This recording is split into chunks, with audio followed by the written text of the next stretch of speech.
garante d'emploi, je voudrais savoir qu'est-ce que vous dites à vos alliés du Hamas, parce que c'est vrai que Fatah il est allié aujourd'hui avec le Hamas.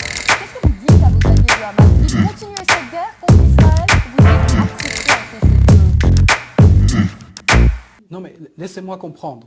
Le Hamas, qui dans cette agression israélienne et cette guerre, a fait 27 morts israéliens, dont 25 militaires israéliens. 25 sur 27 sont des militaires de la puissance occupante israélienne, serait une organisation terroriste et des criminels. Et ceux qui ont fait 530 morts, dont 90% de civils, dont plus d'une centaine d'enfants, seraient le pays civilisé dans ce conflit? Notre gouvernement d'unité nationale s'est fait sur la base de nos engagements internationaux. Il s'est fait pour que nous puissions avancer vers la voie de la paix, mais aussi vers la voie de la libération nationale palestinienne qui est la condition de la paix. Sur quelle base est faite la coalition israélienne actuelle d'extrême droite? Est-ce qu'elle n'est pas faite sur la base de l'occupation et de la colonisation? Comment allons-nous ramener le Hamas vers des positions politiques plus modérées? Si en 10 ans de présidence de Mahmoud Abbas, ce gouvernement israélien a construit plus de 100 000 colonies sur nos terres, comment allons-nous les ramener alors que cette puissance occupante israélienne détient en otage 6 000 prisonniers palestiniens? Comment nous allons convaincre notre peuple que le gouvernement israélien actuel est un partenaire pour la paix et non une puissance occupante et un gouvernement d'apartheid, quand ce gouvernement d'apartheid continue la construction du mur, fait des incursions dans nos villes, en Cisjordanie même, continue à tuer des Palestiniens et des enfants? Qu'est-ce que nous allons leur dire aujourd'hui aux Palestiniens, nous qui avons défendu ce projet de la paix et ce projet de la libération par les voies politiques et pacifiques?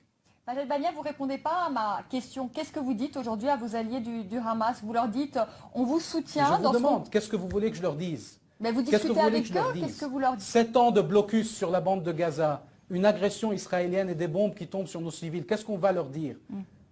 Déposer les armes et laissez-les les bombarder, c'est ça le discours politique que nous devons porter?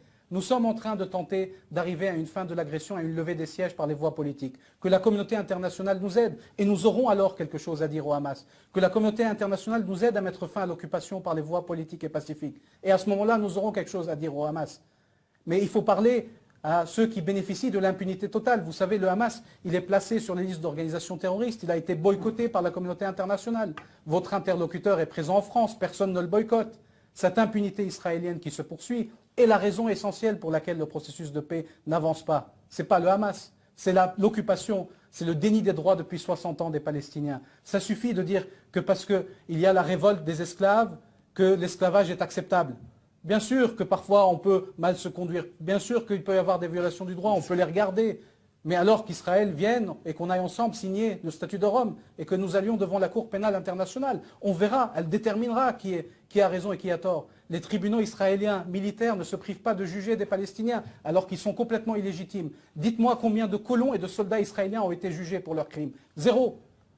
Donc on arrête avec cela. Il y a une puissance occupante qui met fin à l'occupation. Nous avons 530 morts, 100 enfants. Et le monde attend et nous regarde.